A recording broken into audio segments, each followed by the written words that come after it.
उनके एक साथी थे जिनका नाम था हजरत बकिया। एक दफा हजरत इब्राहिम बिन अदहम ने उनकी दावत की।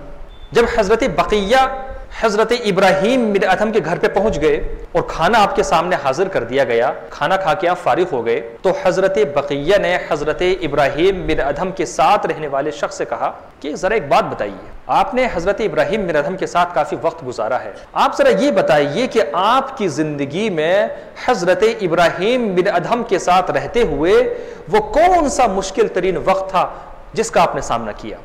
तो वो बताते हैं कि एक दफ़ा का जिक्र है कि हज़रत इब्राहिम बिन अदहम और मैं, हम दोनों के दोनों रोज़े से थे और हमारे पास रोज़ा खोलने के लिए कोई भी सामान मौजूद नहीं था। तो मैंने हज़रत इब्राहिम बिन अदहम से कहा कि चलो कहीं पर कुछ मेहनत मजदूरी करते हैं और उसके बाद जो कुछ हासिल होगा उसके ज़रिए हम इफ्तार का सामान कर लेंगे। चुनांचे वो साथी और हज़रत इब्राहिम बिन अदहम वहाँ से निकलते हैं और निकलने के बाद एक जगह पहुँचते हैं। वहाँ पर एक शख्स से मुलाकात हुई और उस शख्स से मामला तय हुआ और उसके बाद उन दोनों ने मेहनत की, काम किया और काम करने के बाद जो उससे मजदूरी हासिल हुई तो उनके साथी ने उस मजदूरी का जो आधा पेमेंट था उसको अल्लाह की राह में सदका कर दिया और जो बाकी आधा पेमेंट था उससे कुछ खाने पीने का सामान खरीद लिया। इसके बाद वो खाने पीने का सामान लेकर के जब इफ्तार का वक्त हुआ तो हजरत इब्राहिम बिन अदहम के पास आया।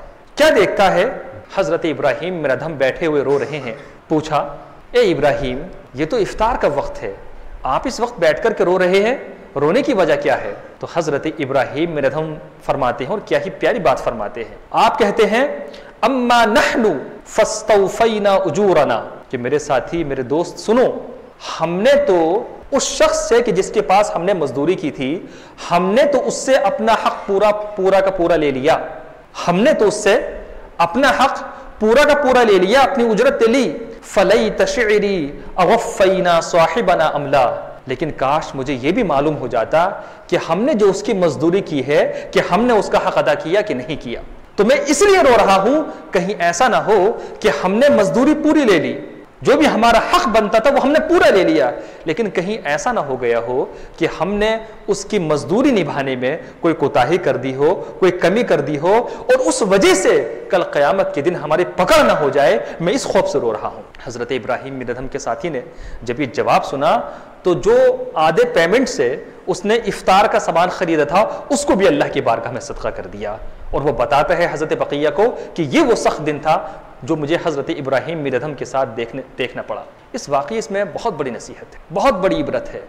हम में से हर शख्स जो है कहीं ना कहीं काम करता है, हम में से हर शख्स कहीं ना कहीं मेहनत करता है। इस मौके पे हमें ये देखना चाहिए कि अगर हमें किसी से मजदूरी मिल रही है, अगर हमें कहीं से वजीफा मिल रहा है, तो अगर हम इन बुजुर्गान दीन को मानने वाले हैं, अगर हम इन बुजुर्गान दीन की जिंदगी पर, सीरत पर अमल करने वाले हैं, तो हमको ये चाहिए कि अगर हमको कहीं से कुछ वजीफा हासिल हुआ है तो हम ये देखें कि क्या हम उस वजीफे का हक अदा कर रहे हैं, क्या हम उस वजीफे को निभा पा रहे हैं। इसीलिए बड़े लोग फरमाते हैं कि सिर्फ जो है पैसे कमाना ये कमाल नहीं है, सिर्फ कमाई कर लेना ये कमाल नहीं है, बल्कि उस कमाई को हलाल कर लेना ये उससे बड़ा कमाल है। कमाई तो कोई भी कर लेता है, पैसे कोई भी कमा लेता है, सैलरी कोई भी उठा लेता है, उजरत कोई भी हासिल कर लेता है, लेकिन देखने की चीज ये है कि जितनी उजरत ली है, जितनी कमाई ली है, जितना पैसा लिया है, क्या हमने उसको हलाल भी किया, क्या हमने उसके बराबर काम भी किया। अगर तो काम हमने कर लिया उसके बराबर तब तो अच्छी बात है, और अगर हमने उतना काम नहीं किया तो फिर हमें अपने रवैये पर नजरसानी करनी चाहिए और हमें अपनी इस्लाह करनी चाहिए।